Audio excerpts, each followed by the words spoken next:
자, 안녕하세요. 오늘 6월 3일 토요일 오전에 드디어 이제 계리직 23년도 시험이 있었습니다. 일단은 이 더운, 그래도 이제 6월이 시작되는 시점에서 시험을 보셔서 날은 더웠어요. 더웠는데 그래도 더운 거 모르게 빨리 지나갔으리라고 생각됩니다. 자, 오늘 계리직 시험에서 우편상식과 금융상식 중에 금융상식에 대한 해설 강의를 잠깐 하도록 하겠습니다.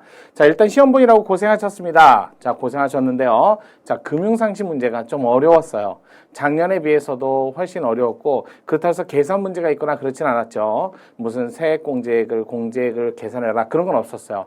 그런데 이 금융상식 문제가 대부분 다 아실 거예요. 금융상식의 예금 파트 10문제, 그다음에 보험 파트 10문제를 내는데, 아니 보험 파트는요 다 우체국보험 해갖고 보험 문제로, 그것도 일반 보험 얘기는 거의 안 하고 우체국 보험에 관한 최신관서 문제만을 쭉 냈고, 거기다가 우체국 보험에서 특히 조문 문제도 냈다라는 거, 또 그러니까 예금에서 조문 문제도 냈다라는 거. 자, 이런 것들 때문에 여러분들이 좀 힘들지 않았을까라는 생각이 들어요. 자, 다행히 예금 문제는 딱 반반 해가지고 예금 일반, 그다음에 우체국 예금 해가지고 반반 해갖고 5문제를 냈지만 일반적으로 좀 어려웠다라고 전반적인 평이 그래요. 그러니까 너무 못 봤다 해서 또 완전히 실망하거나 그러지 마세요.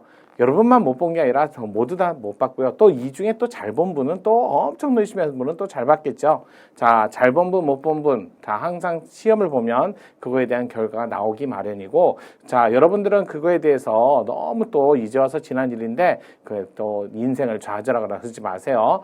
다시 이렇게 해가지고 정리를 한 다음에 또 기다려보세요. 어떻게 될지 모르잖아요. 자, 커트라인이 이렇게 만족스럽게 높거나 그러진 않을 것 같아요. 자, 전반적으로 문제가 어려웠으니까 한번 살펴보도록 할게요.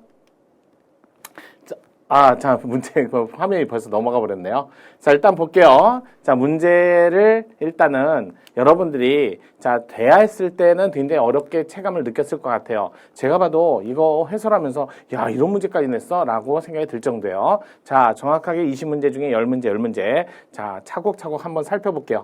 자, 1번 문제. 보험계약의 요소. 자, 이건 보험 일반이죠. 여러분, 보험계약의 당사자라는 개념이 있고, 보험계약의 관계자라는 게 있고, 보험계약 요소라는 게 있어요. 보험사고가 뭐다, 보험 목적물이 뭐다, 보험금이 뭐다, 보험료가 뭐다. 이거는 일반적으로 여러분들이 어느 정도 공부를 하신 분들은 다 아시라고 생각이 듭니다. 자, 일단은 기억은 목적물에 관한 얘기고, 자, 보험사고, 보험기간, 그다음에 보험료, 이런 것들. 자, 우리 보험기간 아시죠? 보험기간, 보장기간, 뭐라고 그랬어요? 초회보험료. 자, 계약 시부터 보험기간이라는 보장기간이 시작되는 건 아니잖아요. 우리 계약이란 말하고 초회보험료를 내서 보장받는 건 다른 말이죠. 자, 요걸 갖고 또 문제 냈더라고요. 기억은 보험의 목적물, 보험사고 발생 객체로서 배상을 해야 할 범위와 한계를 목적물이다. 이렇게 얘기합니다. 두 번째, 기간. 보험기간은 보험의 보장이 제공되는 기간으로 위험기간 책임기간, 여기까지는 좋아요. 자, 보험자의 책임은, 보험회사의 책임은 보험을 승낙, 이게 아니죠. 초회보험료죠. 최초 보험료를 납입한 날로부터 시작하는 거지 초회보험료는 아니었죠.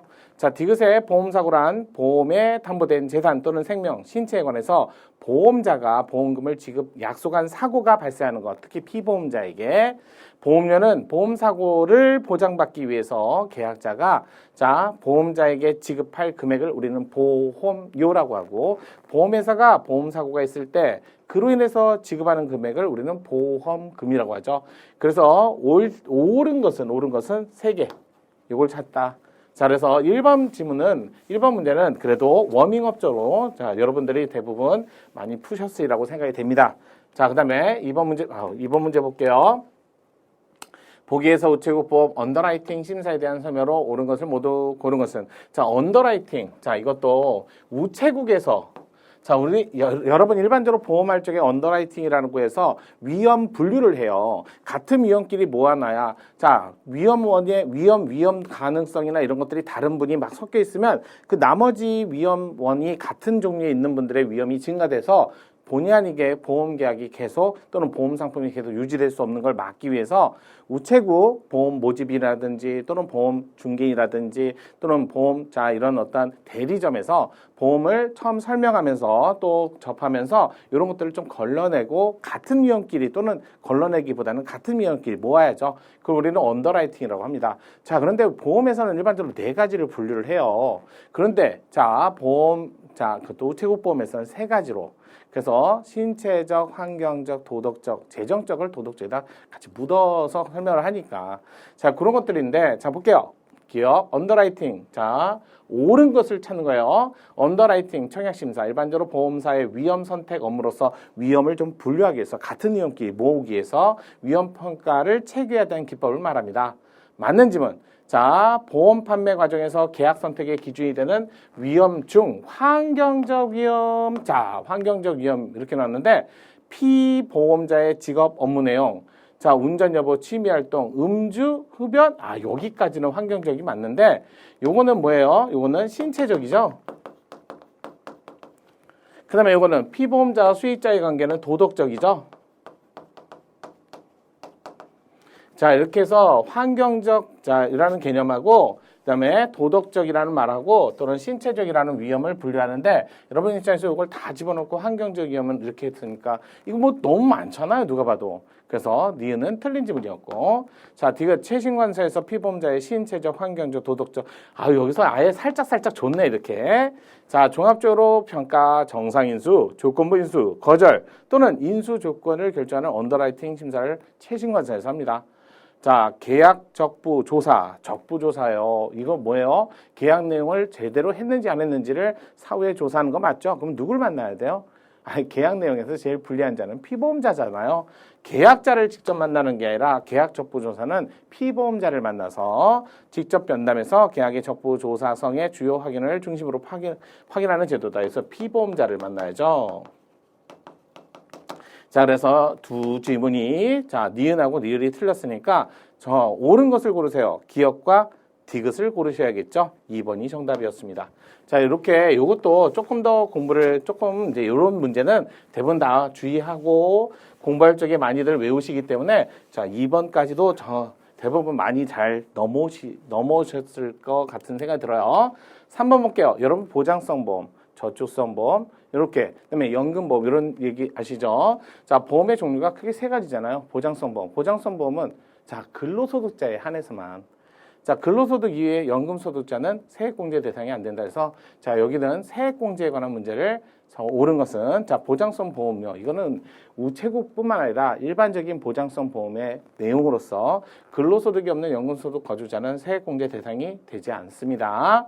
옳은 것이니까요. 1번은 틀린 질문. 2번, 보장성 보험을 해지했을 때. 자, 보장성 보험은요, 낸 돈보다 나중에 받는 돈이 거의 없거나 적어요. 그러니까 보장받는 기간 동안 충분히 역할을 다 했어요. 그러면서 세액공제도 받았어요.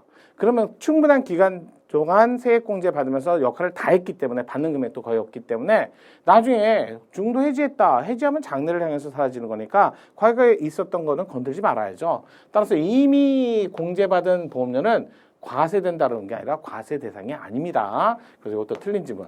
자, 3번 보험료를 미리 납부했을 경우 보험료는 실제 납부일 속하는 과세 기간에 세액 공제 가능하다. 만약에 선납이죠? 1년치, 몇 년치 이렇게 선납할 수 있잖아요. 만약에 2년치 선납했다. 근데 지금 현재 여기 도달했으면 요만큼은 당연히 세액공제 가능하죠. 앞으로 남은 기간은 아직 지나온 기간이 아니니까 세액공제가 안 된다는 거. 자, 이건 맞는 질문.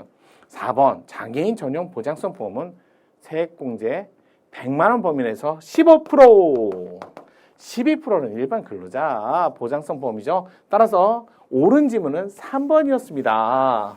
그래서 3번 이렇게 자, 이것도 기본적으로 좀 세액공제를 어렵게 내거나 막 세금 계산하세요 그걸 내거나 뭐 세액공제 된다, 비과세 대상이 된다 이런 것들을 묻는 문제가 아니라 정말 기본적인 건 냈으니까 여기까지는 쉽게 따라오셨으리라고 생각이 됩니다. 자, 4번 이제 우체국 보험 상품에 대한 설명을 오는 것은 이제 우체국 보험 상품 또 우체국에 국한해서 자, 상품 문제가 4문제나 나왔어요. 아니 10문제 중에 4문제면 대부분 다 낸 거죠. 1번 무배당 청소년 꿈보험. 자, 청소년의 꿈을 키우는 거야. 이게 뭐야? 학자금. 학자금을 대비하기 위해서 이거 무료잖아. 무료. 자, 그렇기 때문에 50%를 지원하는 상품이 아니죠. 또 무배당 우체국 예금 제휴. 예금 제휴니까 다른 거하고 제휴를 해야 되지 않을까요? 이런 거 있잖아. 장병. 자, 아이러브 뭐 이런 거 생각나세요? 이런 거. 그다음에 처음 신규 이렇게 했을 때 이런 분들이 제휴해서 이런 분들이 제휴해서 이런 분들이 제휴해서 이렇게 나오면 무료잖아요. 무료. 뭐 80% 지원하는 게 아니라 무료죠. 자, 나름이 안전보험. 이거 운전을 전문으로 하시는 분들 아시잖아요. 화물운전 같은 거. 그게 운전을 업으로 하시는 분들이에요. 일반적으로 자동차를 자가용으로 그런 분들은 여기에 해당되지 않죠. 이거 최신 관서가 재원을 마련해서 공익형 보험으로서 50% 지원을 해주는 거 맞아요, 이게. 이건 전액 무료가 아니었어요. 자, 그 다음에 만원의 행복은 만원은 내셔야죠. 만원을 초과하는 금액을 자, 공익재단에서, 그러니까 최신관세에서 나머지는 다 부담을 해도 만원은 내셔야죠. 이거를 만원을 국가가 내주는 게 아니라 만원을 초과하는 것. 초과하는 것은, 자, 그래요. 국가 내주죠. 요 부분이 틀렸죠. 요것도. 그래서 정답은 옳은 것은 3번 지문이었어요. 자, 이렇게 요거는 우체국의 보험 상품에 관한 설명으로서 그래도 가장 대표적으로 많이 유명한 상품들인데 이거 무료로 되는 거 아마 보험 상품들 이렇게 분류해 갖고 따로 외우시는 분도 꽤 있더라고요. 그래서 무료로 되는 거 있고 50%요 정도. 그래갖고 정답은 3번. 자, 5번. 보기에서 우체국 보험 제도의 특성에 대한 설명으로 오는 것을.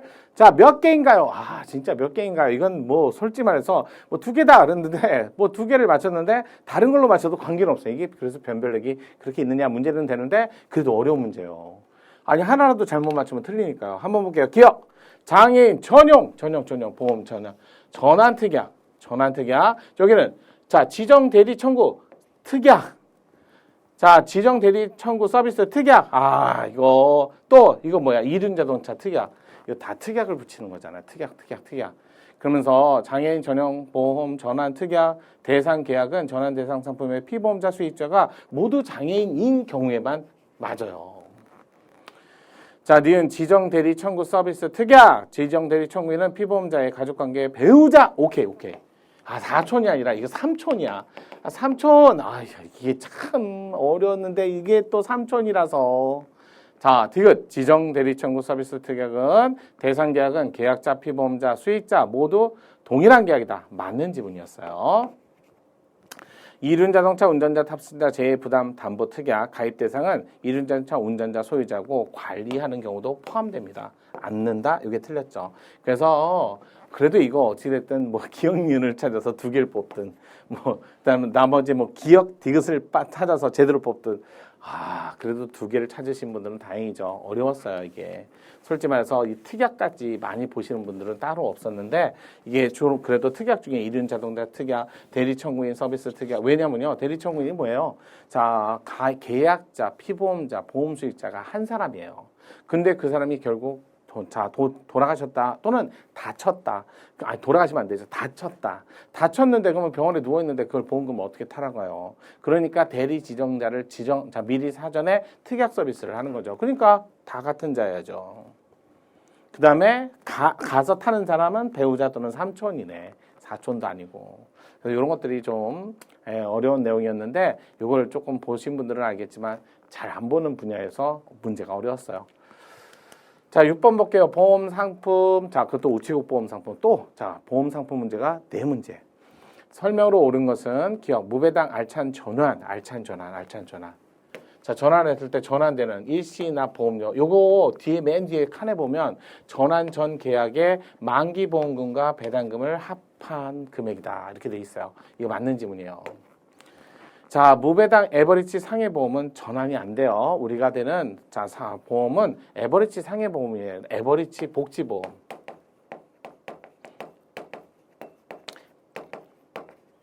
복지보험. 이런 것들이었어요. 그 다음에 그린 보너스 뭐 이런 거. 이런 것들이 이렇게 전환되는 보험의 이름들이었어요. 그래서 거기에는 상해보험은 들어가지 않았어요. 그래서 상해보험은 가입 신청이 안 됩니다. 대상 보험이 아니었어요. 자, 그 다음에 무배당 파워 적립. 자, 기본보험료 20만 원을 초과했을 때가 아니라 30만 원을 초과했을 때. 자, 수수료를 인하해주는 기준이 30만 원이었어요. 그 다음에 4번 무배당 우체국 온라인 저축보험 계약 이후 1년이 아니라 1개월. 자, 이후부터 보험기간 중 보험연도 기준 12회에 한해서 적립된 금액을 일부 인출하는데 금액도 80%를 초과할 수 없다 이렇게 돼 있잖아요. 요거는 안 됐어요. 그래서 1개월 요걸로 틀린 문제를 냈죠. 그래서 옳은 지문은 1번 지문이었습니다. 자, 이것도 보험 상품 문제였는데 조금 보험 상품 문제가 상품이 굉장히 많다 보니까 여러분들이 좀 어디까지 해야 되나요? 라고 했는데 솔직히 보험 상품의 기본적인 설명은 다 하셨어야 되는데 특히 알찬 전환 문제를 좀 많이 냈더라고요. 자, 7번 우체국 보험 상품에 대한 사별 옳차를 자, 네 문제 중에 이제 마지막 볼게요. 1번 무배당 우체국 더. 이게 그냥 간편이 아니라 더 간편. 그래서 간편 고지로 충분히 자, 한 가지만 간편 고지로 가입할 수 있는 상품이다. 맞는 지문이었죠. 두 번째 우체국. 자, 무배당 우체국 와이드 건강보험 보험가입 금액. 자, 요게 2천만 원부터 3천만 원까지 1%. 그 다음에 2%, 3%까지 뭐예요? 자, 주계약 보험료만이에요. 주계약 보험료. 요거를 감액해주는 고액 감액이라고 하죠. 요게 있었어요. 그래서 와이드니까 2,500만 원은 여기에 해당되는 거 맞죠? 그래서 1%는 맞지만 그건 퍼센트지를 내진 않았지만 주 계약 보험료에 대해서 고액 계약 보험료 할인을 받을 수 있다. 맞는 지문. 자, 무배당 우체국 치매 간병보험 환급금 50% 지급형 가입 보험 기간 중 요게 어렸어요. 자, 우리 보험 기간하고 자, 보험 기간 또 보험료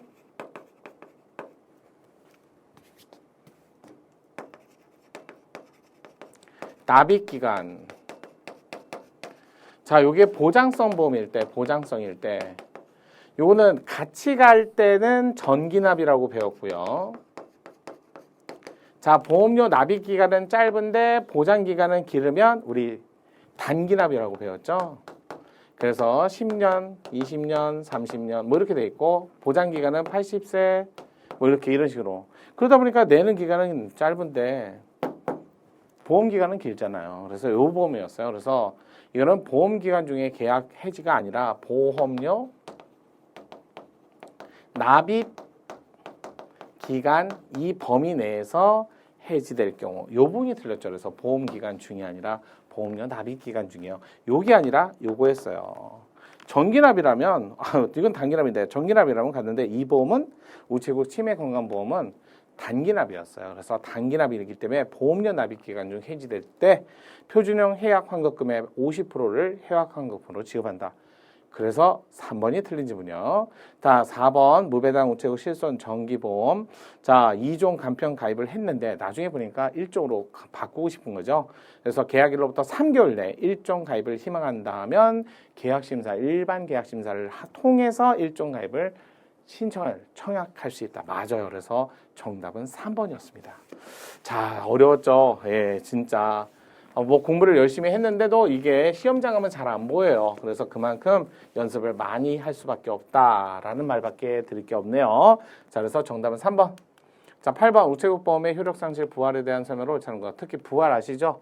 자, 해약 환급을 받지 않은 상태에서 3년 범위 내에서 자, 어떻게 해야 돼요? 청약하고 또 고지 의무하고 또 승낙이 있어야만 되고 그렇다 해서 계약이 해지된 이후에 모든 것을 다 보장해 주는 건 아니라고 그랬죠. 청약 이후부터. 그래서 승낙이 떨어지면 어떻게 해야 돼요? 지연 이자까지 다 합쳐서 전부 다 납입을 해야만 그래야 이제 보장 기간이 시작된다는 것도 아시죠? 그러니까 대부분 관례상 청약하면서 그래서 초회보험료 내듯이 그런 지연 이자까지 다 합쳐서 내야죠.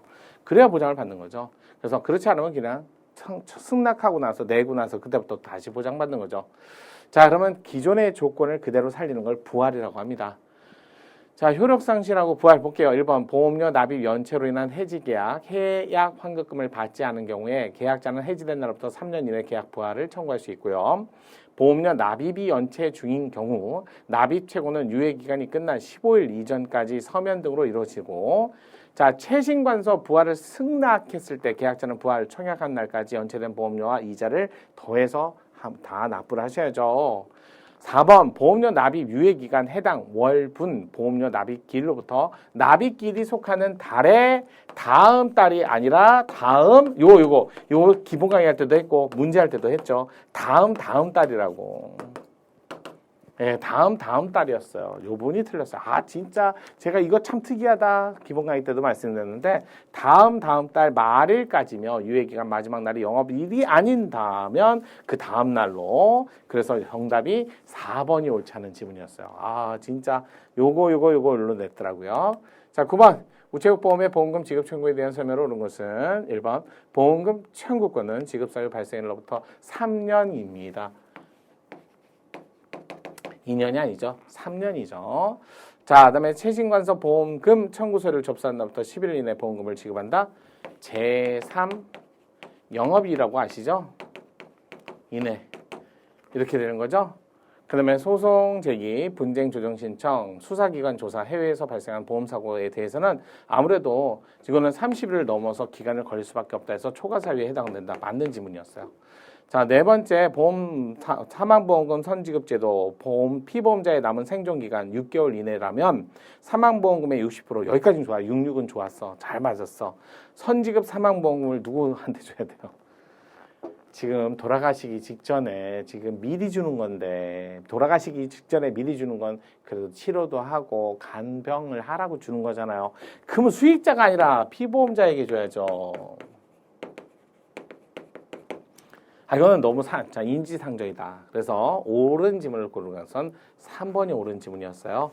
자, 이것도 조금 면밀하게 공부를 안 하고 좀 외우는 걸 덜 하신 분들은 좀 힘들지 않았을까라는 생각이 듭니다. 자, 10번 우체국 보험의 재무 건전성에 관한 관리 옳은 것은 요거는 법조문을 냈어요. 이게 우체국 예금 보험에 관한 법 3조의 2에 있는 1항 조문을 그대로 냈더라고요.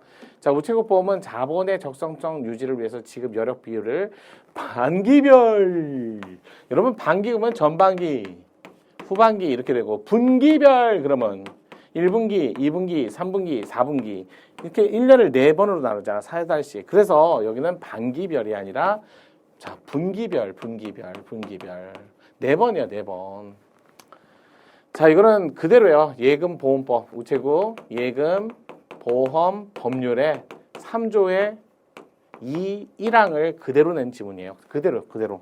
자, 과학기술정보통신부 장관 우체국 보험이나 예금 사업에 대한 건전성을 유지 관리하기 위해서 필요한 경우에 금융위원회 검사를 요청할 수 있다. 이게 예금보험에 똑같이 적용되는 조문이었어요. 자, 2번이 옳은 지문이었습니다. 3번 우체국 사업본부장은 지급 여력 비율이 100% 미만일 때 150%가 아니죠. 보험계약자의 보험금 지급하지 못할 우려가 있다고 판단되는 경우 경영 개선 계획을 수립 시행해야 된다. 4번 우정사업본부장은 자산 건전성 분류 대상 자산에 해당하는 보유 자산에 대한 건전성을 5단계로 분류하죠. 그 중에 그래도 이건 고마운 거예요. 내 자식이거든요. 자, 고정 회수음은 추정 손실이 아니라 고정 빼고 회수음은 추정 손실. 이 4단어가 있는 것만 조기에 상각할 수 있다라는 것은 요거 2개만이에요. 이건 안 되고요. 그래서 정답이 그래서 2번이었어요. 자, 어려웠죠? 예, 이거는 조문 문제도. 그래서 여러분이 시험 범위에 보면 분명히 자, 우정사업법에서 제공한 자료뿐만 아니라 법률도 들어가요. 법령도. 그래서 이게 정답이 2번이었어요. 자, 11번 다음 가와 다 우체국 예금보험 동법 시행규칙 설명이다. 가로 안에 들어갈 내용. 이건 우리 기본적인 교재에 실린 우리 기출문제 또는 중요문제에도 요거 그대로 나왔던 지문이었어요. 잔액이 10,000원 미만 1년 이상 계속해서 거래가 없을 때 거래중지 계좌 편입할 수 있으며 거래중지 계좌 편입은 매년 2회. 이거는 기출문제에서 좀 변형된 문제도 맞췄고요. 그다음에 4번 저축성 예금 예금자로서 우정사업본부장이 정한 기간 이상 월부금을 납입하거나 우정사업본부장이 정한 기간 이상을 예치하는 자는 예입액의 90% 범위 내에서 만기 전에 지급 청구할 수 있다. 자, 그다음에 4번 최신관서 예금자가 자 이거 10년간 예금하자. 이거 법조문 그대로 다는 거예요. 예금보험 법률 조문, 시행규칙 조문을 그대로 낸 거죠. 10년간 예금을 하지 않거나 예금 지급, 이자, 기입, 인감 변경, 예금 통장의 재발급 신청을 하지 아니한 경우라면 과학기술정보통신부령으로 정하는 바에 따라 그 예금 지급 청구나 그밖에 예금 처분에 필요한 신청을 할 것을 최고화해야 된다. 그래서 법률하고 시행규칙을 그대로 낸 조문 문제였어요. 그래서 정답은 2년 90%, 그다음에 10년간 해가 2회 90% 10년간. 그래서 정답은 4번이었습니다. 자, 12번 예금. 자, 입금과 지급. 이거 아시죠? 현금, 그다음에 자, 타행, 자행, 수표, 그다음에 계좌, 송금 뭐 이런 거 하죠? 그럴 때 우체국 직원이 잘못해서 입금을 했을 때는 아이고, 그는 바로 인출하면 되죠. 왜? 아니 받아서 넣었는데 내 금액보다 더 많이 넣었으면 받아서 넣은 거를 더 원래 예금한 금액 범위 내에서만 예금 계약이 성립되니까 바로 인출하면 돼요. 문제는 예금자가 잘못 눌러 갖고 자 다른 계좌로 송금했을 때는 우체국 입장에서는 잘못한 게 없잖아요. 이럴 때는 자 예금이 된 예금주의 동의를 받아야만 그걸 찾을 수 있고 그 예금을 받은 사람은 그건 자기 연유가 없잖아요. 그 부당이득이에요. 잘못하면 전위이탈물 횡령죄가 될 수 있다는 걸 고지하고 사용을 못하게 하죠. 그런데 과실 없이 그걸 썼다. 그러면 그를 인해서 발생한 비용은 또 자 어쩔 수 없는 거죠. 그거는 본인에게 책임질 수 없으니까. 자, 1번 금융회사 예금 청구서 금액 비밀번호 청구일자들 잘못됐으면 이거 다시 써야 되죠. 정정하면 안 되죠. 다시 써야죠. 새로운 전표를 작성하도록 해야 된다. 옳은 지문 직원이 입금 조작을 잘못 차고 계좌 입금한 경우 금융회사 차고 계좌 입금 예금주의 동의와 관계없이 그냥 취소 처리하고 바로 빼갖고 정당한 계좌에다 넣어주면 된다. 근데 이게 정당한 계좌에 넣어주기 이게 만약에 저 직원의 잘못이니까 정당 계좌로 넘어가는 과정에서 정당 계좌 주인 입장에서 뭔가 피해가 발생한 거 그건 보장해줘야 돼요. 세 번째, 금융회사는 실제로 받은 금액보다 과다한 금액으로 통장을 발행했다면 실제로 입금한 금액에 한해서만 입금 계약이 성립하므로 예금주 계좌에서 나머지 금액은 그냥 인출하면 되죠. 자, 송금인이 차고 송금한 경우 송금인은 금융회사를 통해 수취인에게 반환 요청할 수 있고 반환이 거절된 경우라면 반환 거절일이 아니라 차고 송금한 날로부터예요.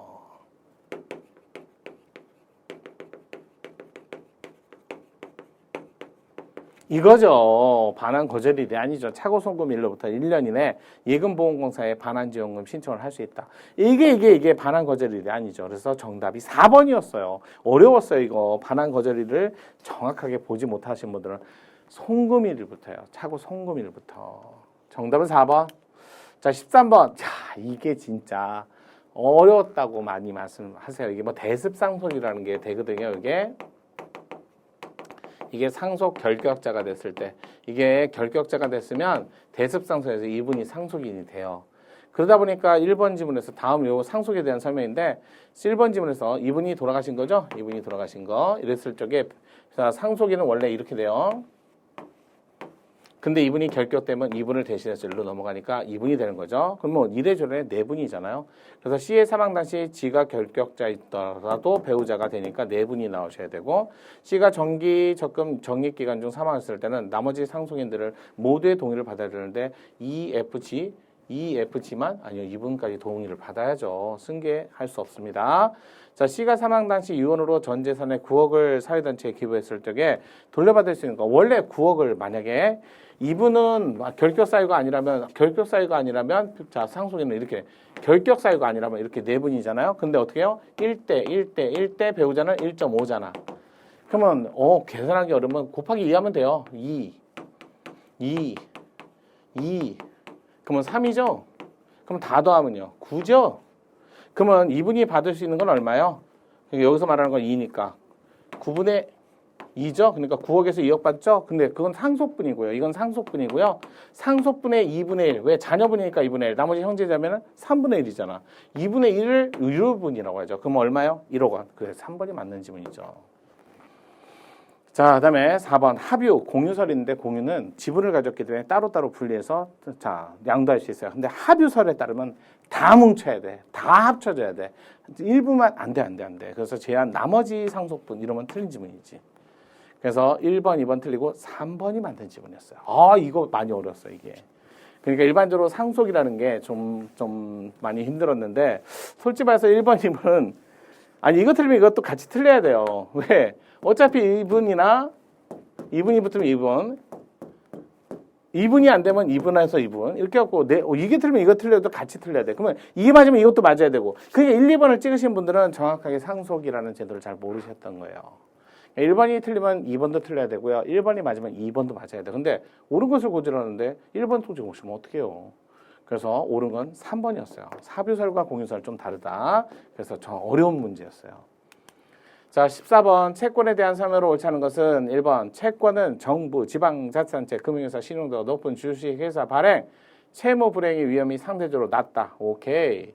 자, 2번 전환사채가 뭐예요? 전환사채 그 당의 회사의 주식으로 바꿀 수 있는 거.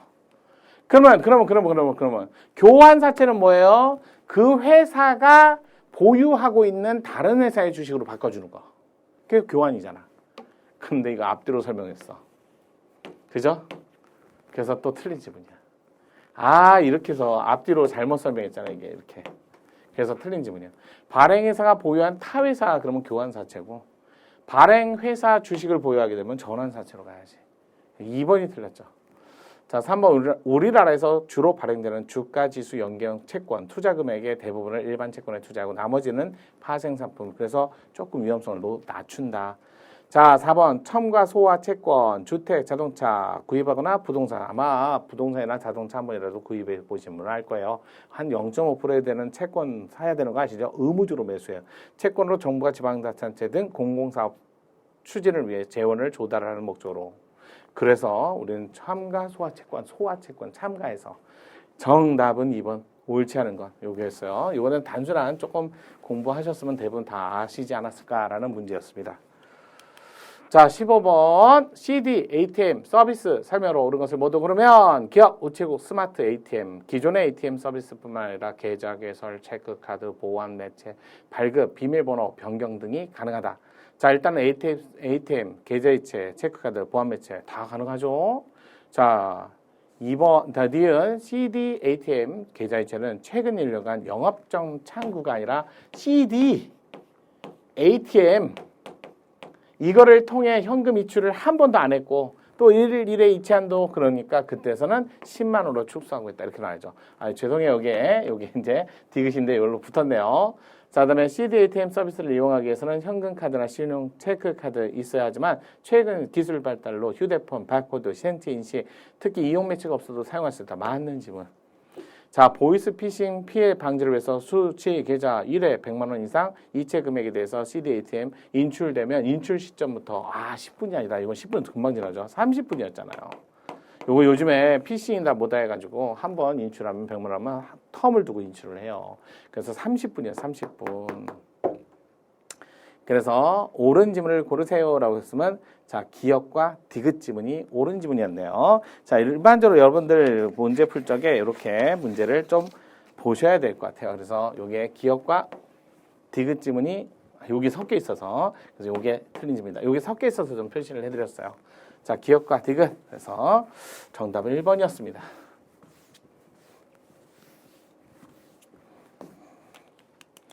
자, 16번 우체국 예금 상품에 대한 설명을 옳은 것은 1번 우체국 생활든든 통장. 이거 뭐예요? 생활든든? 자, 산재보험급여를 수급권자의 보험급여로 해내서 생활든든은요. 이거 아시죠? 시니어. 50세 이상. 이게 전용 상품이고요. 산재보험, 새출발, 희망 뭐 이런 거 들어있잖아요. 희망.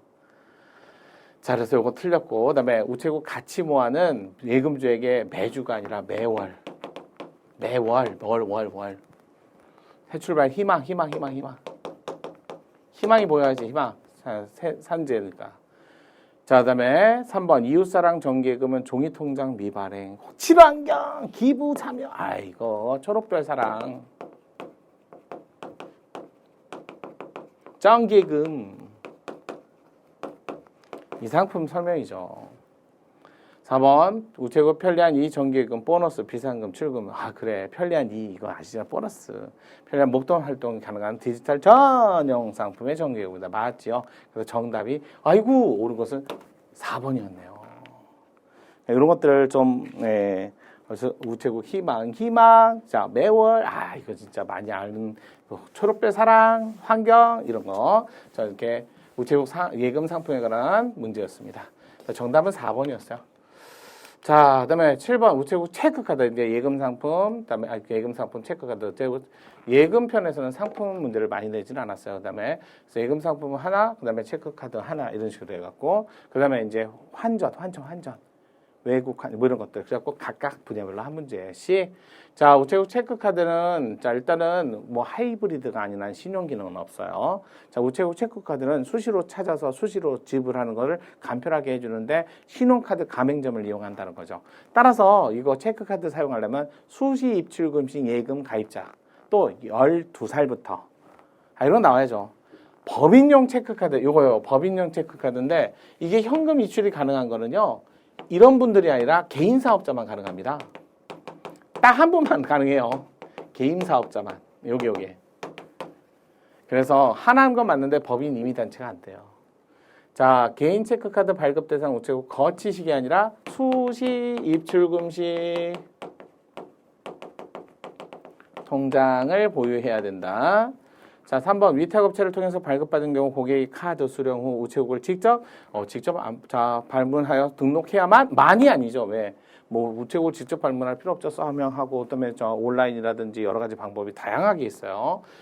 4번 우체국 체크카드는 일반적으로 직불 전자 지급수단에 의해서 지불 결제 현금 기능 외에도 상품별 특성에 따라 다양한 기능을 그래서 하이브리드까지. 이거 맞네. 그래서 정답은 4번이었습니다.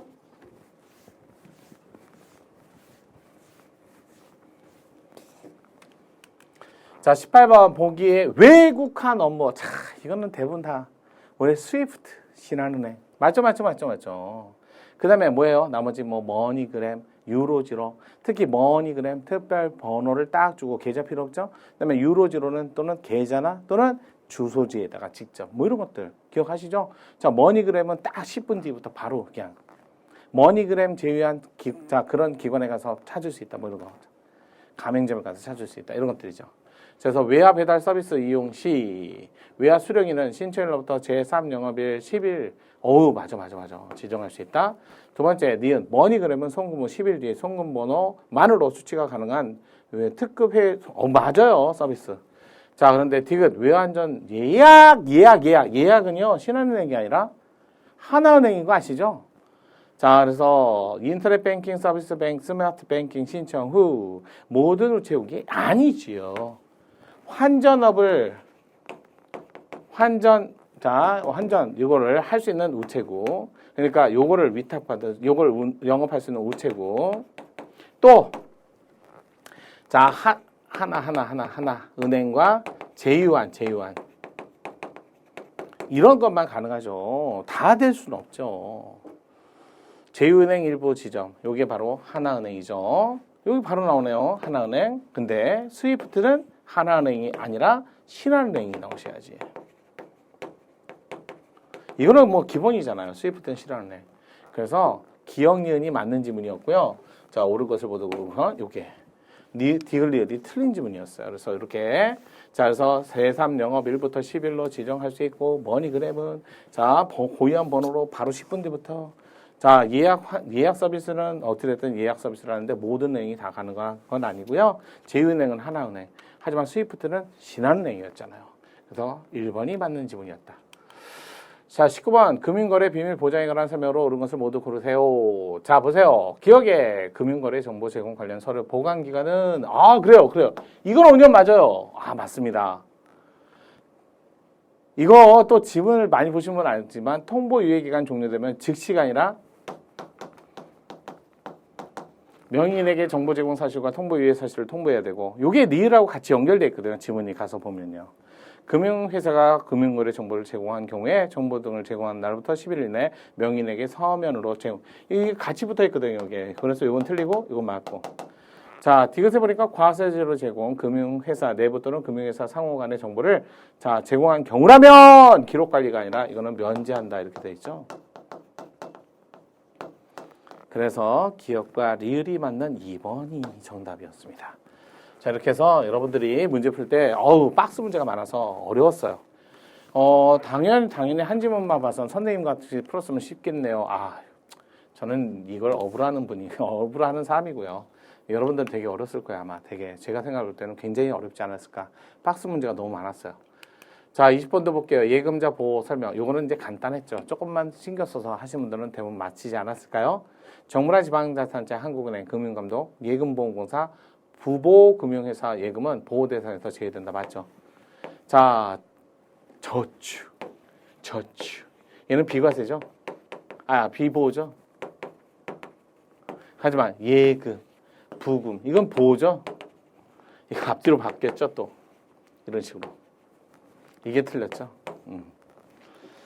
자, 보호금액은 5천만 원, 예금의 종류별 또는 지점별 보호금액이 아니라 동일한 금융회사 안에서 예금자 1인이 보호받을 수 있는 총금액. 자, 원리금 합쳐서. 네 번째, 예금보험공사로부터 보호받지 못한 나머지 예금은 파산한 금융회사가 선순위 채권을 변제하고 남은 재산이 있는 경우 이를 다른 채권자들과 함께 비례해서 그래요. 5천만 원 먼저 받고 나머지 금액은 어쩔 수 없어요. 그거는 나머지 채권자들하고 똑같이 채권 성립일에 따라서 분배해서 받을 수밖에 없어요. 네, 여기까지였습니다. 자, 오늘 시험 보느라고 너무들 고생하셨어요. 날씨도 덥고 그다음에 이제까지 준비한 거 다 발휘 못했다라고 생각하시는데 그래도 이제는 진사대천명. 자, 그러면 여러분들이 다 합격하길 빌겠습니다. 잘 하셨습니다. 고생하셨습니다. 자, 합격은 애들이다. 저는 정인영 강사였습니다. 감사합니다.